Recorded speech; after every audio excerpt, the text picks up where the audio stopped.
Testing, testing, 1 2 1 2 1 2 testing 1 2. Can you do that one more? Yeah. Mic check 1 2 3 4. Mic check. Mic check. Mic check 1 2 3 4. Mic check 1 2 3 4. Mic check. Mic check 1 2 3 4. 1 2 3 4. Sound great. Good. Perfect. Thank you all.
I want to thank everybody for being with us here today.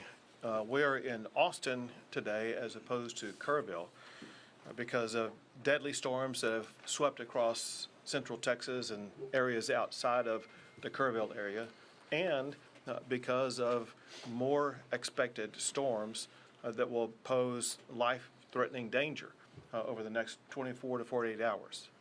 I want to emphasize, however, even though we now are broadening the area that we're focused on, we are not at all reducing our focus on Kerrville. They remain a key focus in so many different ways. We continue 24/7 operations to search for anybody who was affected by that deadly storm. We still have our Department of Public Safety assets, the National Guard, Texas Task Force 1 and 2, and game wardens, all fully engaged in responding to the disaster in Kerrville. We also intensify our focus on the families affected by this. They're going through horrific events that have turned their lives upside down. We're working to aid them, assist them with regard to counseling, grief, all kinds of things we can do to assist those families.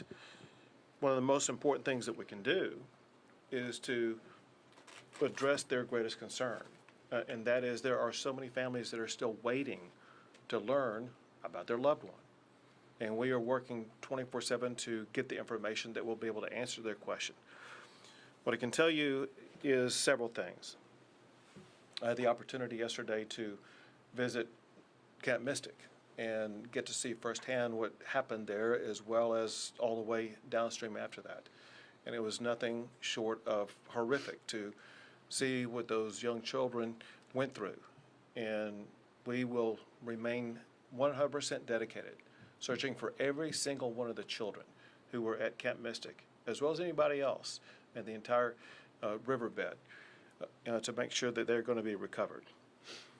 We know that parents and families, they want information, they want closure, and we want them to know that we are working as swiftly as possible to get them accurate information that will provide that closure. I do want to thank the local officials, city and county and otherwise, who also are working around the clock to make sure they are addressing those concerns.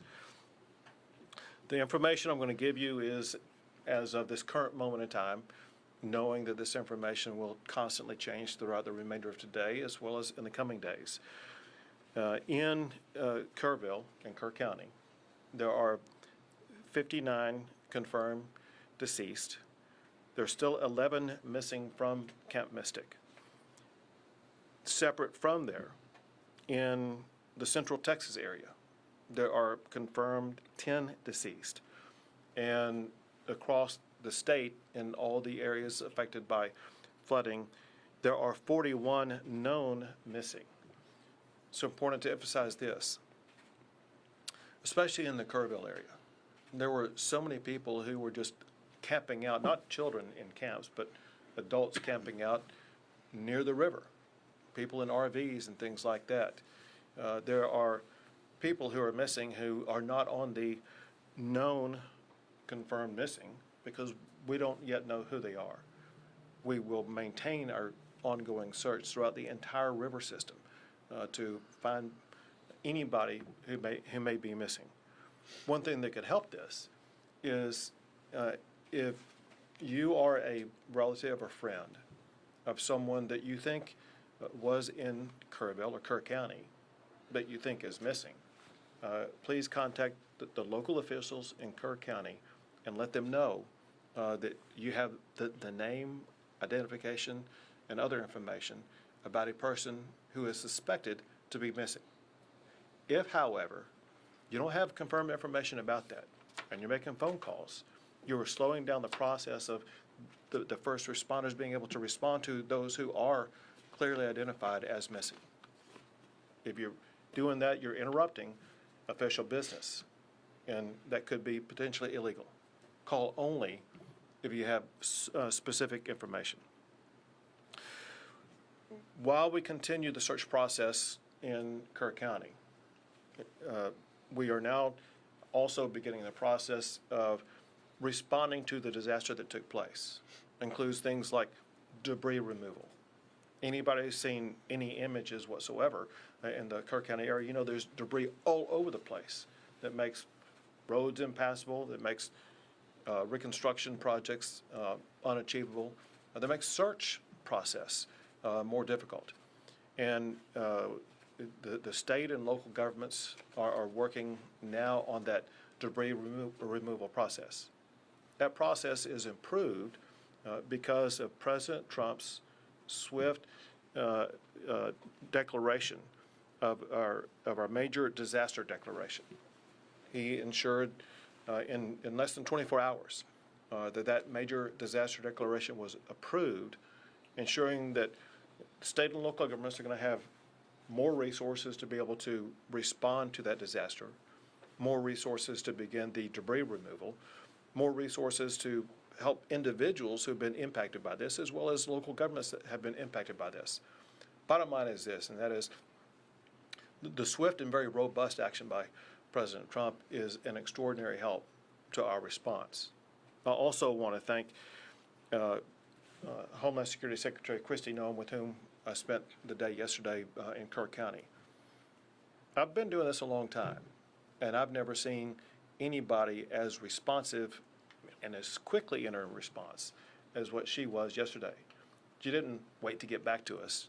She was able to, in a matter of minutes, get answers to very important demands.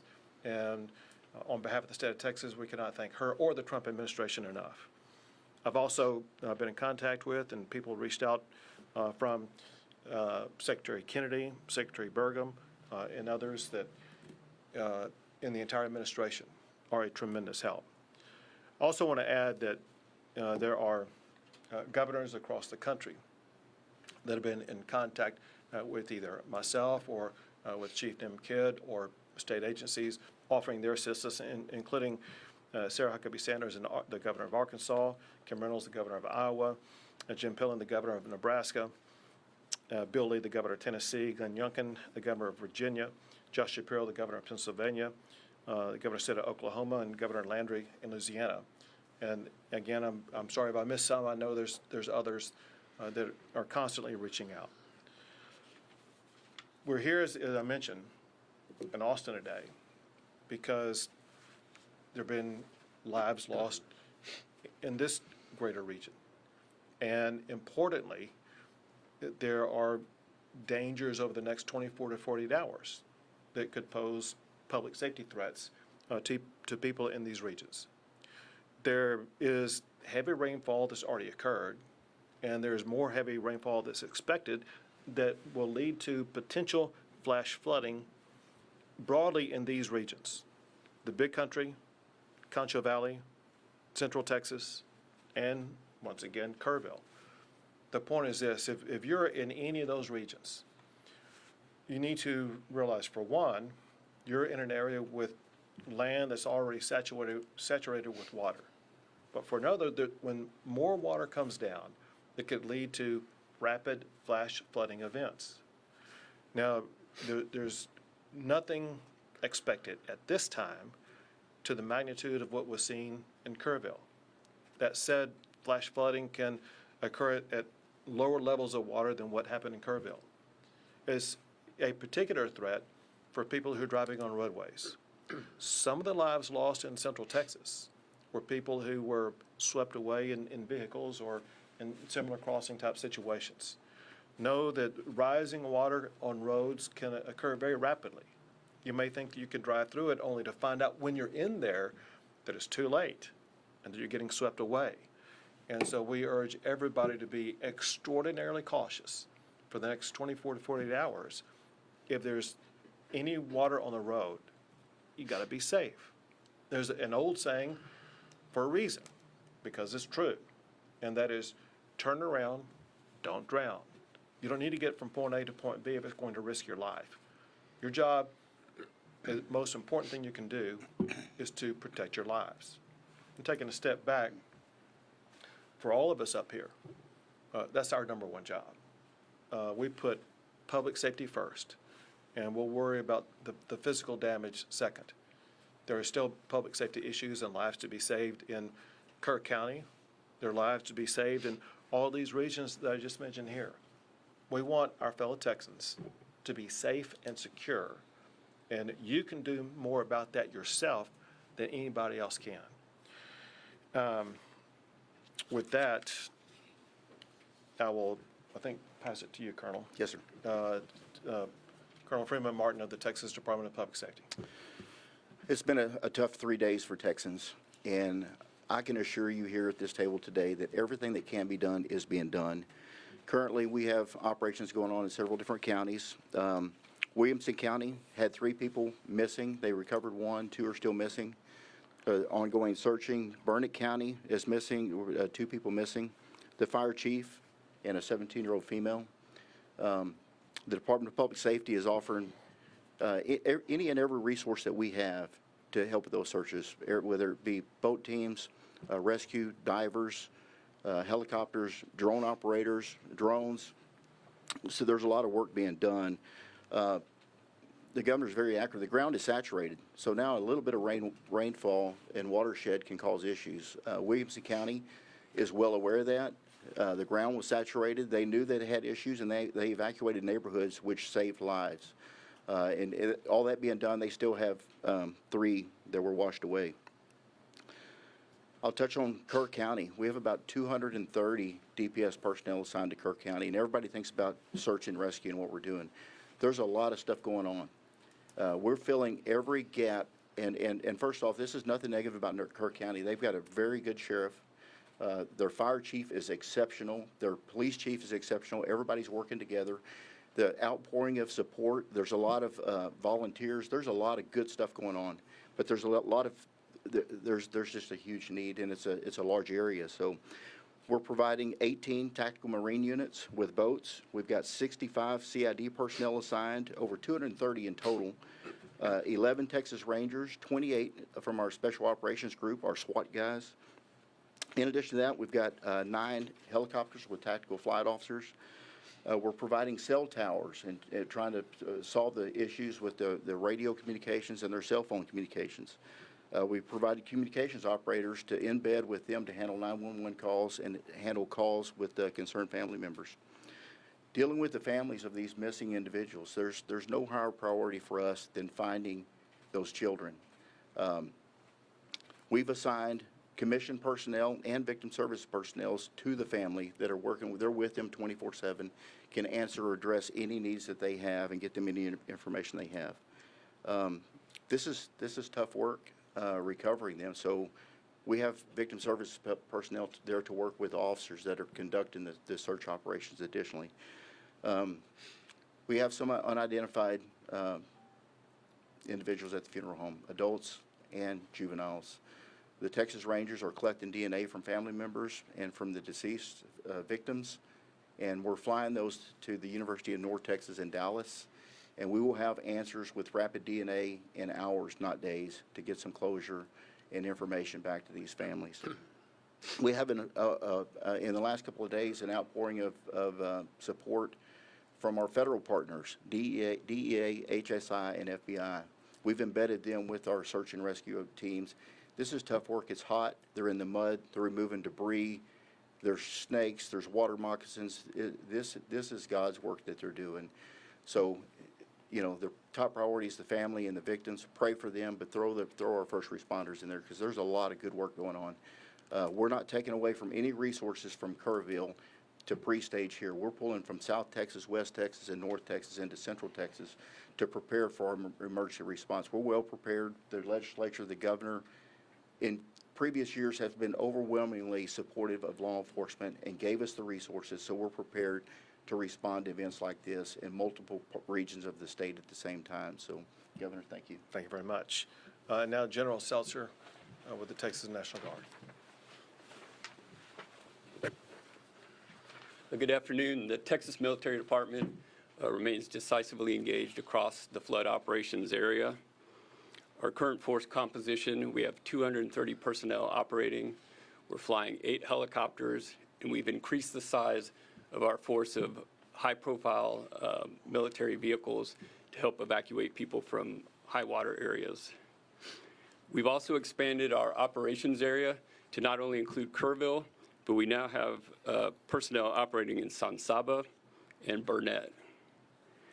The additional resources we've added since our last briefing are a behavioral health officer in Kerrville, a chaplain in Kerrville. We also sent a chaplain to San Saba. We've expanded the state's Air Operations Center, which is a multi-agency air coordination center hosted by TMD, but it includes every agency that operates across the interagency in Texas. So inside that operations center, we can ensure that the right asset is going to the right location to do the right job. Additionally, today we have launched the MQ-9 Reaper remotely piloted aircraft out of Houston. That aircraft departs Houston, goes out over the Gulf of America, and climbs to 18,000 feet, and then along a special FAA corridor, traverses over to the Kerrville area to conduct persistent SAR, persistent incident awareness and assessment operations. It's truly an eye in the sky for our search and rescue people. I'd like to thank the Federal Aviation Administration today. Due to weather at 18,000 feet, we could not transit from the Gulf of America to the Kerrville area. The FAA granted a temporary flight restricted area through a lower altitude, which allowed our aircraft to safely transit across Texas and operate in the Kerr County area. In terms of rescues and evacuations for the Texas Military Department, we have a total of 525 rescues or evacuations. 366 have been by air and 159 by ground. Of those count, 20 ground evacuations occurred in San Saba and 5 air evacuations occurred in Burnett. And that concludes my brief. Thank you, Governor. Thank you. Now with the LCRA, there, Phil. Good afternoon. I'm Phil Wilson, General Manager of Lower Colorado River Authority. I think the most significant message we have in the general area right now is that if and when we get more rain, please stay off the lakes. High the lakes have a lot of debris right now. It's not safe to be boating. It's not safe to be out there. We'll let you know when it is, but critically, stay off the lakes. It's July. People are used to summer, and this is not a good time to be out there. To echo, we're working very closely with law enforcement. We have our rangers deployed to Burnett County right now with our mobile command center trying to support the activities up there. It's a partnership working all together with law enforcement, TDM, and everyone that's showing up to help assist. It's a very critical time for us. Next, what the governor said, we have a lot of saturation. We opened gates up at Wirtz and Starkey the last couple of days. Those are closed right now. We're ready just in case we need to. We've added more than 350,000 acre feet to the Highland Lakes of Buchanan and Lake Travis. We're 67% full. We have a lot of room and headroom in case more water does come in to make sure those reservoirs do what they're supposed to do, which is to capture the water for the future and protect against flooding. Thank you, Governor. Very good. Now Chief Nimkit. Thank you, Governor. And I want to remind everyone, life safety is still our #1 priority. And what I mean by that is, and Colonel Martin said it very well, Kerrville and Kerr County have great local emergency managers and responders. They really do. But they're a community of about 55,000 people. And they had a lot of people there that were not from that area visiting, vacationing. And their resources, and this is what state agency, what the state government does when a local community gets overwhelmed, is we send in additional resources. So our hats are still off to all of those local responders that live and work in that community, and that their homes and families were also impacted, and they're still there on the job. We owe them a great amount of gratitude. Second, we continue with our search, not only in Kerr County, but everywhere that we know we have missing people. And I need your help in being very cautious. Let's not get wrapped around the axle on the word recovery. You're going to start hearing the word recovery used in a lot of different contexts. Be very careful how you use that word, because I'm going to be careful how I use that word as well. We are going to begin recovery operations. That is debris cleanup. That is opening roads. That does not mean we are no longer doing search for live victims, because we still are. We are still out there in very much hopes, very much fueled by the compassion that we show for these families, that we're doing everything we can to find their missing loved ones. So please help me in making sure that we're not wasting our time and efforts on debating over the meanings of words. Let's get clarity when we ask those questions. Second, I'm asking, we've driven around Kerr County and the other areas a lot. We have a lot of people that are traveling in because they want to see firsthand the damage. I'm asking you, if you're not from the community and if you're not involved in our response and rescue and recovery efforts, stay out of the area. Stay out of the area because you don't know the area. Another thing I'm getting right this minute during this press conference is reports of an additional wall of water coming down some of the creeks going into the forks. And I want you to think about that for a second. If you're not from that area and you don't know the low water crossings, you could find yourself in a very dangerous situation. The next thing is we see a lot of information on social media about volunteers and spontaneous volunteers being frustrated because they can't help. We are evacuating parts of the river right now because we're worried about another wall of water coming down in those areas. If you're a volunteer there that you're not checked into our operations, we have no way of accounting for you right now. There is a process that we use to get volunteers into the response, and I'm asking for your help and to get that message out. It's not that we think we don't need any help. It's that we want to make sure everyone helping is doing the job that we need, where we need it, and when we need it, and we have the ability to communicate with them. And then finally, I want to talk a little bit about the word recovery as it relates to the President's disaster declaration. We are very excited to begin those recovery operations with our federal partners who have been here with us in the Emergency Operations Center since last Thursday, since before all of the actual flooding and disaster started. And we're going to work very close with those partners to help our local communities and our families that are impacted by this recover from this disaster as fast as possible. Thank you, Governor. Thank you. We'll take a few questions. Go ahead.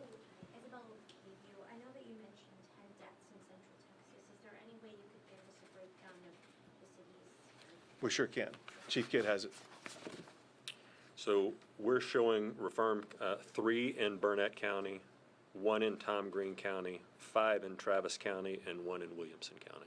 And again, those numbers are a few hours old. Those numbers could go up, but that's what we had as the time preparing for this briefing. You said what county? Tom Green. Tom Green. Yes, ma'am. San Angelo area. You just said something about a wall of water that you're just now getting reports about. Can you talk more about that and what you're seeing there? Yeah, I'll share some of it. So I apologize for looking at my phone during the press conference, but this is the live updates that we're getting right now from the field. Is there are unconfirmed at this point reports of additional water coming in. And as the governor mentioned, there's rain still falling on the area. It's not going to take the same amount of rain that caused this damage to make the current water levels rise up, right? Because the ground is already saturated. So any rain that falls can be perceived as life-threatening rain. And so if you're in a low-lying area, we need you to move yourself out of that low-lying area. We've got DPS aircraft that are flying up to try to find this wall of water right now, and the people in the reported areas, again, unconfirmed, that are on our communication systems, we're asking them to get out of the water and out of the way so that we don't wind up having to do additional rescues. Governor Go ahead. Alabella, CBS Austin, you had mentioned that there are dozens of Central Texans missing. Local resources can't continue searching in the dark of the night. Does this federal disaster declaration mean that we have federal resources to continue searching when it's pitch black? Sure. Well, first of all, on the federal disaster declaration, it applies right now to Kerr County. Let me go back. Let me see the total, my disaster declaration counties. So let me walk you through this. So I made an original state disaster declaration, and then I amended it to add more counties. Let me first go back over those counties, then I'll explain to you what's going on.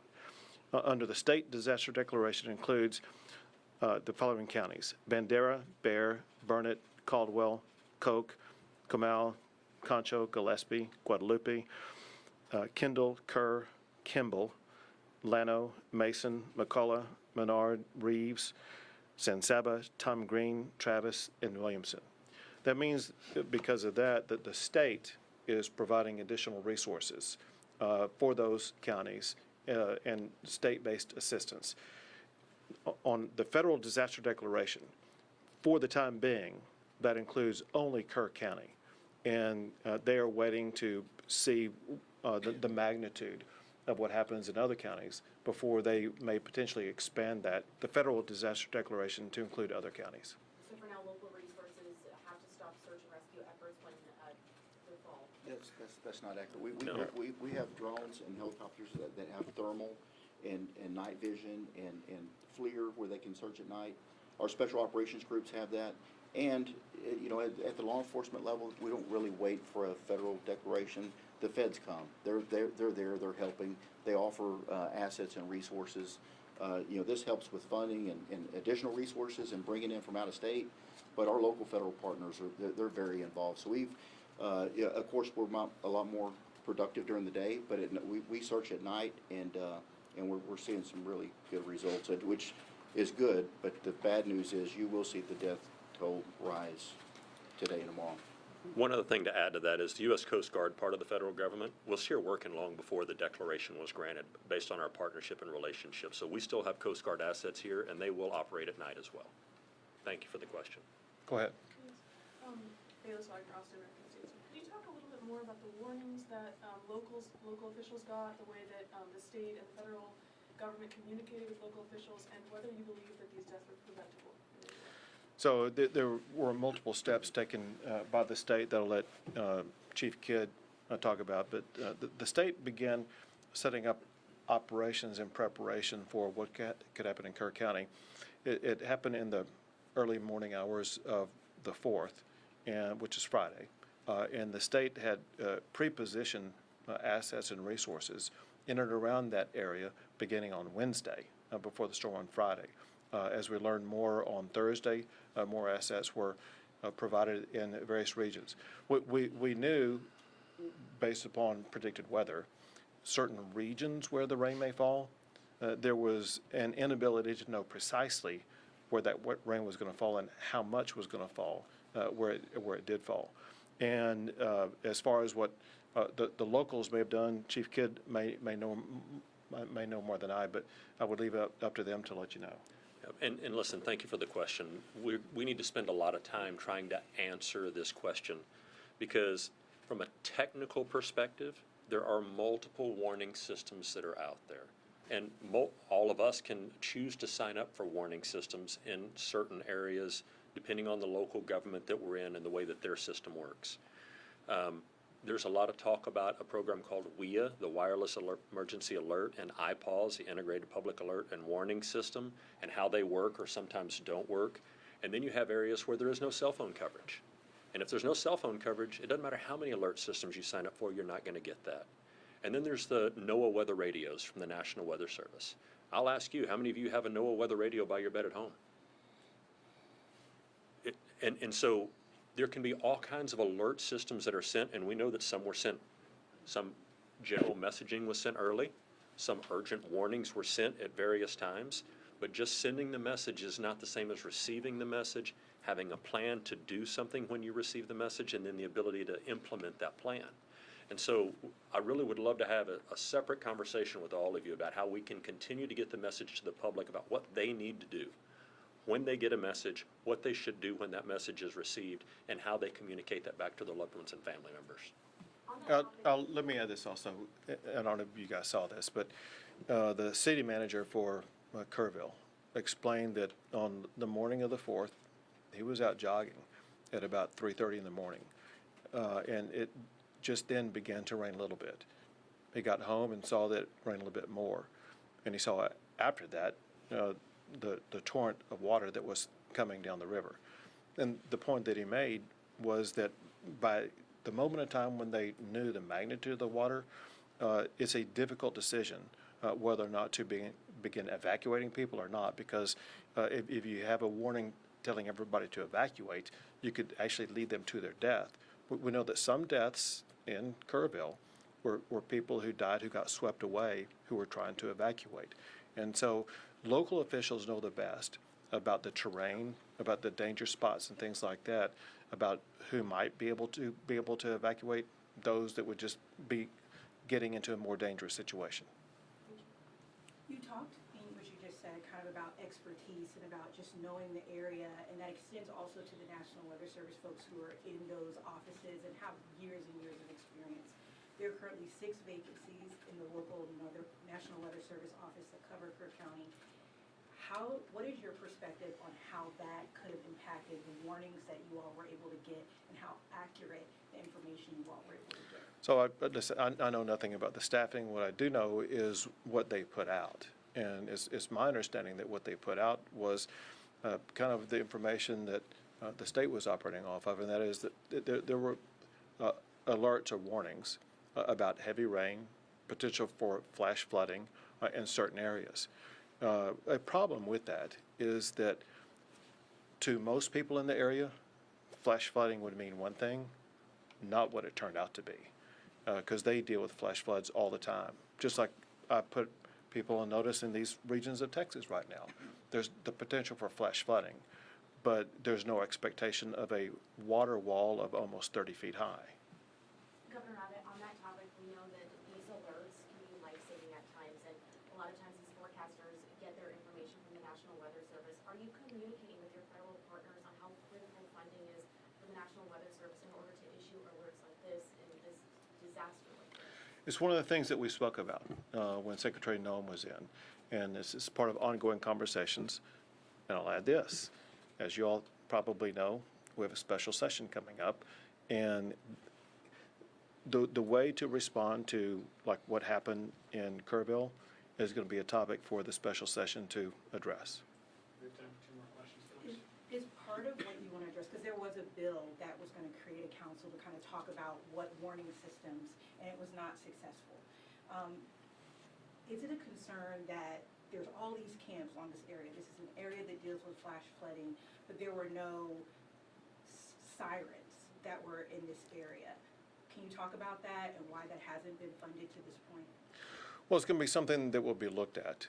As you kind of pointed out, these camps go back almost 100 years, and they are familiar with the water in the area probably better than anybody else.